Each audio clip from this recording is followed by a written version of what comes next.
morning. It's dawn and we're between the Balearic Islands at the moment. The sun is just coming up on the horizon. Best part of the night watch is watching the sun come up on the horizon. Not much happening. It was a bit of a damp night last night. Not much drama. Oh, apart from we lost the mainsail furler. I think the solenoid's gone down, and one of the Genoa sheets ended up in the water, which we had to retrieve and then rethread it through the pole. You and me, we're family. The bond that we share is as deep as the sea. No matter how rough things may come to be, you and me, we're family.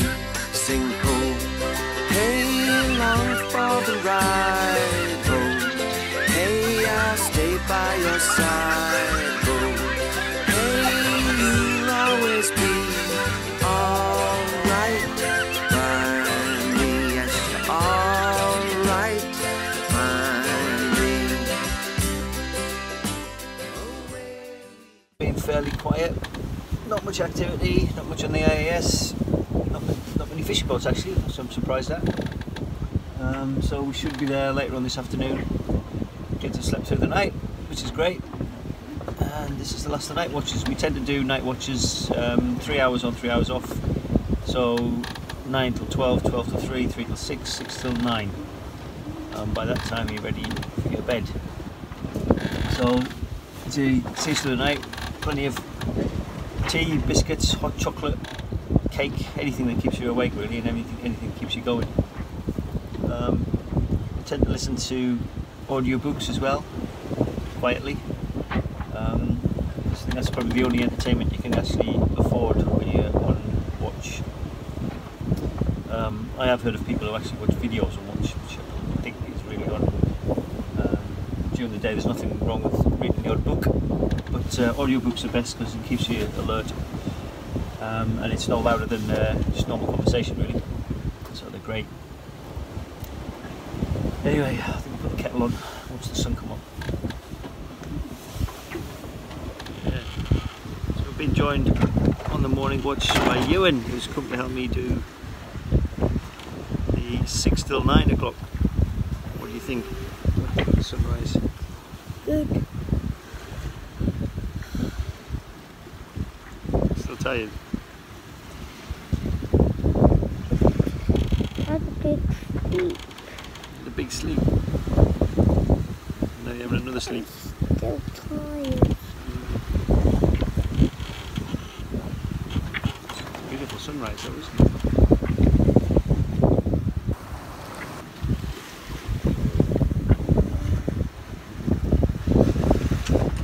So last night was our third night, I think, of sailing, and it was freezing cold. So I had on my vest top, my thin thermal hoodie, it's thermal inside. I had my RNLI jersey jumper, which is really warm, over the top of that. Ski jacket, and over the top of that, this jacket. Really warm Dubarry boots that I've had for about 10 years. They are really warm and keep you very dry. And I had my woolen hat and I was still freezing cold.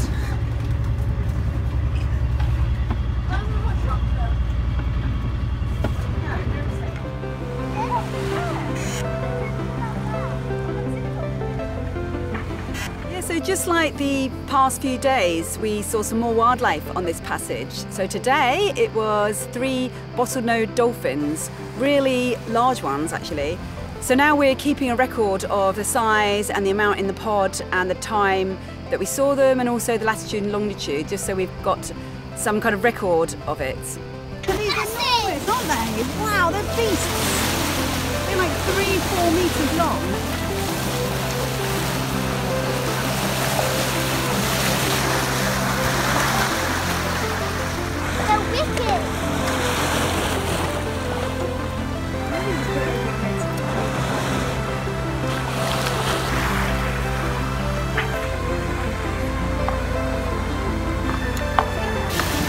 Meters.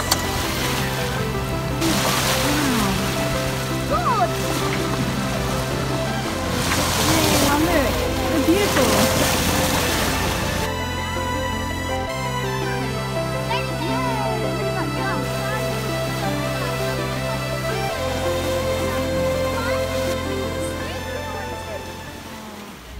so it's day 3 of our trek across to get to eventually Turkey. And another 3 days. Yeah, so we're kind of like, there's this big wind coming in a couple of days, so we're not going to cross to Sardinia in that. Not that the boat probably couldn't handle it, but it's, you know, it's still, the sails are quite fragile and the rigging also, so we don't want to push it really.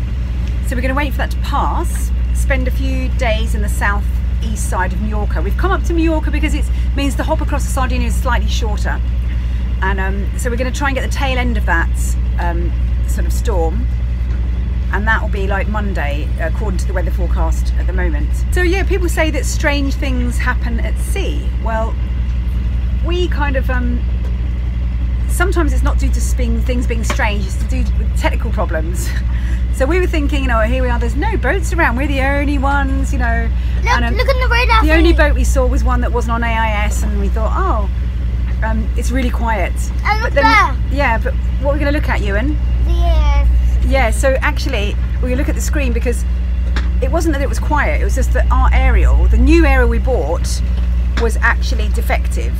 I mean, and then Woody has just swapped the aerials over. Suddenly, there's a lot of boats around. So just as Ewan was pointing out, we're going to have a look at it now. Here we go. So now we're going to see, because Woody, he's just been replacing the aerials.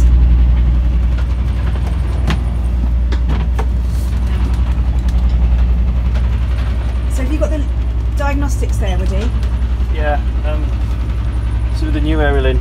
So now with the new aerial, we've got green ticks. So this was the reading for all, if anybody's a radio geek, the VSWR reading here was 11.4 to 1, which is way outside of its of what it should be. So, and we weren't picking up many, we weren't receiving many AIS traffic, or we weren't receiving much AIS traffic. So this is 1 to 1, which is the perfect ratio, and suddenly we got loads more traffic.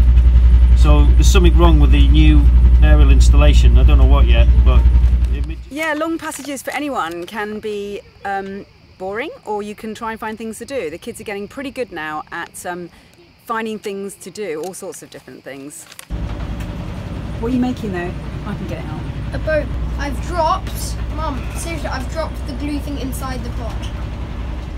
Right, so after 3 days and 3 nights, we came to Santa Jordi, or Santa Jordi, which is just on the southeast coast of Majorca. And we've just stopped here for a couple of days, and we found this, well, we know this beautiful beach because we've been here before, and the kids are really enjoying this aquamarine water. So they've already jumped in, but they can't wait to get in and explore a bit more. Is it cold or warm? Cold. Cold. Yeah, it's still early, I suppose, in the season. The water hasn't warmed up yet. Yeah, so there's not many boats. We were here all on our own last night, and boats have slowly started arriving. But yeah, it's a beautiful beach. Long stretch of white sand.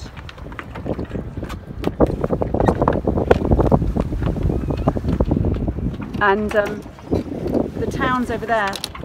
And we have looked around there before. So today we are heading to Cabrera. Cabrera is like this nature reserve island, and for a day trip there it's 50 euros per person, but we've booked a mooring buoy for 66 euros, and we're going to stay a night and a whole day tomorrow. So tomorrow is going to be like a field trip there, and we're just going to look around and see the marine animals. So we are coming like from around here and into here, and we think the wind's coming from this direction, so they'll be like, we'll be completely sheltered. So in the nature reserve we're going to, there are like dolphins, whales, turtles, fish, coral, there is also falcon and a kind of gull that is like nearly endangered, so I'm really excited to go and see it all. These are proper boat kids. When you are staying at the Cabrera Islands, you arrive the evening before, so from 6 o'clock you can anchor, and then it gives you time to get up early in the morning, well, try to get up early in the morning and explore the island. That's Isla De Cabrera, which is Rabbit Island. We're going to Goat Island. See you there.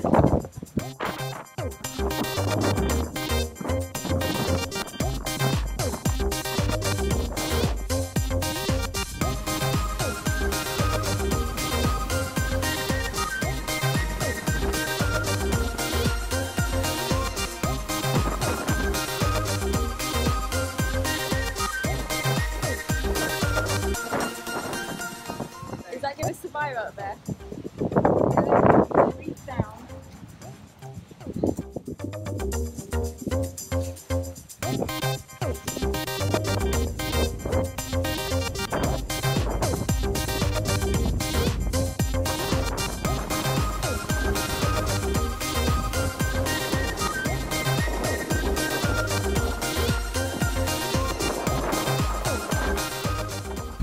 We are in Nature Reserve Bay. It's very pretty, and I can.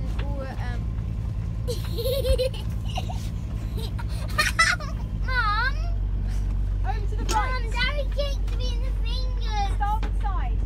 What's Mom! Have to wake up, though it seems a funny place. Take your time, sit up and rub your face at a stretch. I was awake all that time. Were you? You didn't look at it. I thought you put your head under the pillow. Oh, I love it. It's like a rock star's hair. It's a rock star. What are we doing? We're going for a walk on the island. And the beach, and we're going swimming.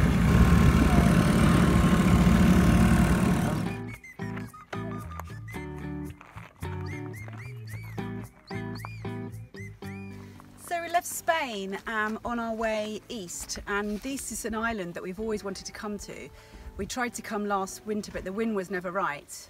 And because we had a bit of a gap this time before we crossed to Sardinia, it was a perfect opportunity to apply for a permit and come to this amazing untouched island. There's no hotels on it, there's no people live on it apart from the people that work here, and they monitor it really closely, so you have to be really careful about where you walk. You're not allowed off the path, and there's certain routes you can take to explore. And there's lots of species here that are indigenous to this island, and a few invasive species as well that they're trying to keep control of. But mainly there's a selection of birds, there's also marine life, and there's lizards that are only indigenous to this island. And we're here to try and see what we can find. But it's just real nice to be here, really. It's really nice to think there are places like this that still are in the middle of the Med, because the Med's a very busy place with lots of boats. But yeah, we're really excited about being here. We've got here one night here, and we've got all day to explore. Yeah. Can you point to our boats first? So we came last night, our boat's anchored out there, and we came in yesterday evening when we arrived, because we heard that you can get a drink and some tapas. We thought that sounded really nice. So we went down to the bar down there, and it was slightly shocking because it was like 46 euros for 5 drinks, 3 lemonades, 2 small beers and some tapas.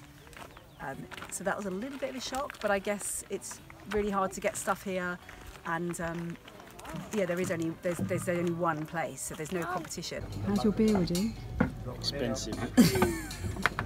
How much? Turned out almost 10 euros a drink. 10, 20, 30, 46. 40, 50. 46 euros for 5 drinks, and 3 of those were soft drinks. I can't believe that. That's really expensive. That's like 8. Is it like a nightmare? It is like a nightmare, yeah. It's like an expensive nightmare. Must we need to pay for the nightmare? Yeah, a nightmare you have to pay for. Why did you pay for it? So they can really charge what they like, but okay, it was very expensive, but you know, that money will go into this island and paying the wages of the people that look after it, so you know, on balance it's not a big deal. What, hammer? What used to be there? Refugio de Pescadores. It's in memory of all the fishermen that have died at sea. So this is the information office. Turtle, I think that's the goat, that's the goat. Yeah.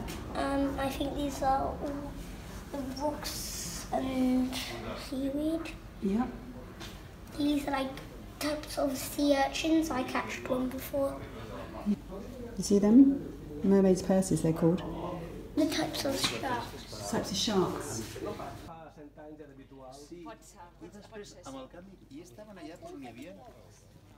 Okay. No cameras. I think no cameras. No tables. Binoculars. No. Yeah. Hiking. Yes. Silent. Yeah, silent. Snorkeling, yes. Tents, no. Dogs, no. Tins, no. Fires, no. No sound. No smoking. No fishing. No disturbing animals. No drones. No go there. No flying. And no. What? Oh yes, falling over. Yes. You're not allowed to fall over. Yeah. And fires, yes. Okay, danger of fire. Thanks, Ewan. So we're off and we're going to go and trek to the castle, which is here. And then after that, we're going to trek round this whole bay. And we're going to go right up over there. And there's a trek that we can do, and we're going to be looking out for the birds as well. But first, we're going to the castle.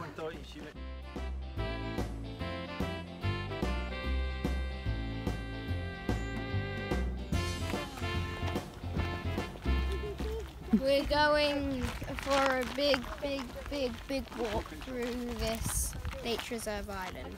There's 2 lizards there, and I see everyone walking. There, two. Where? Don't stop in front of them. You can see it in the bush.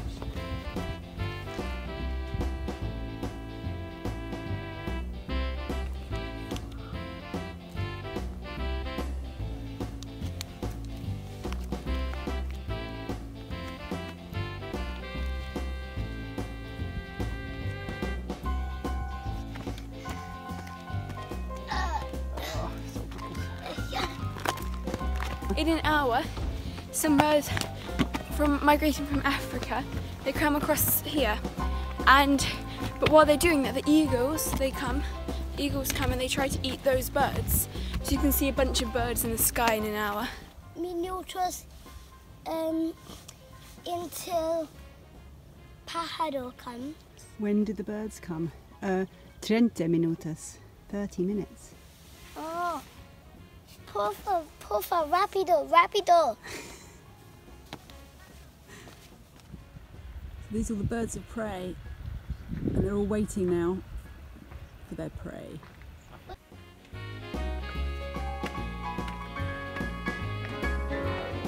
Save me. With your torch. It's pitch black. It's like I can't see anything. Oh, can I have a torch? I don't want to go up here without a torch. Oh, I'm starting to get sick and dizzy.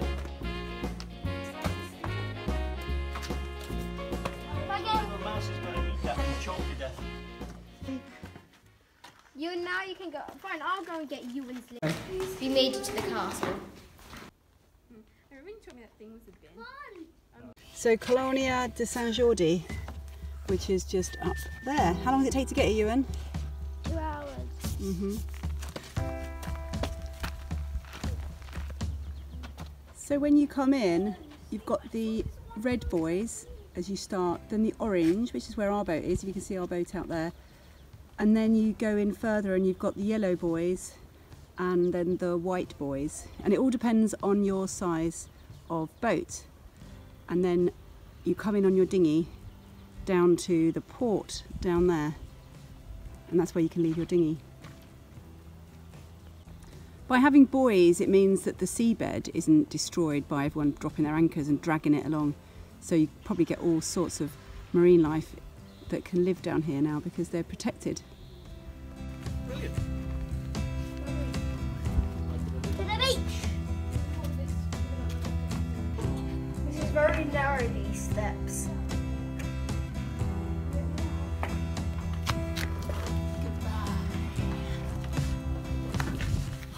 No, but he won't let us out. Everyone is locked. He's locked us in. Sorry, guys. Oh, we've got all the cakes and biscuits. Yay!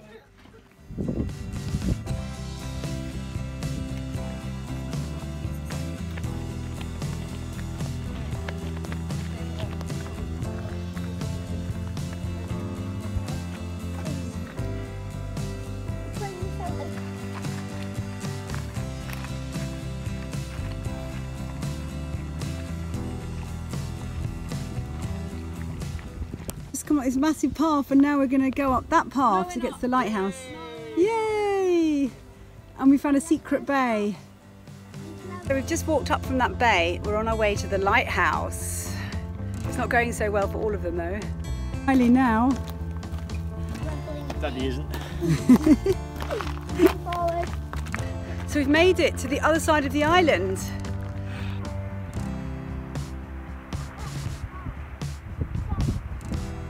Grateful! Why? Because we don't need to walk.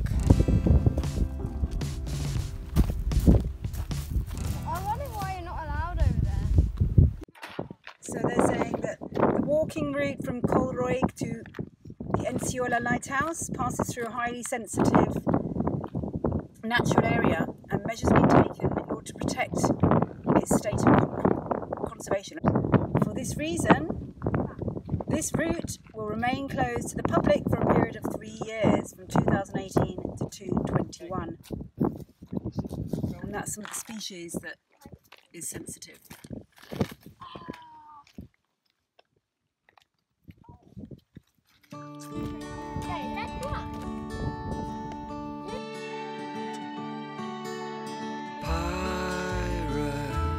Treasure in the laundry basket of us, islands made of pillows and quilts, where only the brave test their wills against duvet.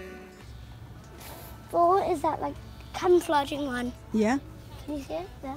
Yeah. 5. There's 5. 5. There's a lot of the Sardinia growing here as well, which is what they're trying to protect, as well as other kind of animals, octopus and things like that, which is why they've got the mooring buoys. It's cold at first, but it's nice once you get in.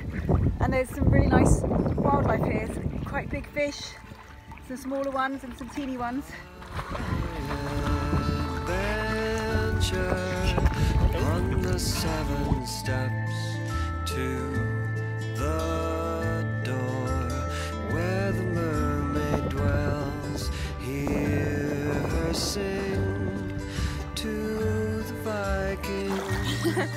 Please I can't. It's because it's so hard to not touch the ground. What do we do? Save the bird. What bird? A very cute bird. Did we It's find? about to die. How do we save it? Story? We put it in a hat. Well, Yeah. okay, so we saw a bird on the pavement when we were walking back, and we just couldn't leave it because it obviously broken its wing and its eye wasn't looking too good. So we put it in a hat and we walked back, and then we gave it to this lady, and she says soon a specialist is going to come, and like she's going to put it in a box, and the specialist will come check it out. Okay. And if we save the life, we're going to be famous for it. So should we invite the specialist from Goodbye to this beautiful place. It's so peaceful here, wasn't it? Even though it's expensive. Yeah. Very expensive. But it's worth it, isn't it? Not expensive, but very expensive. We go back to our boat. Uh-huh. Yeah, so the next episode we set sail and start our passage across to Sardinia.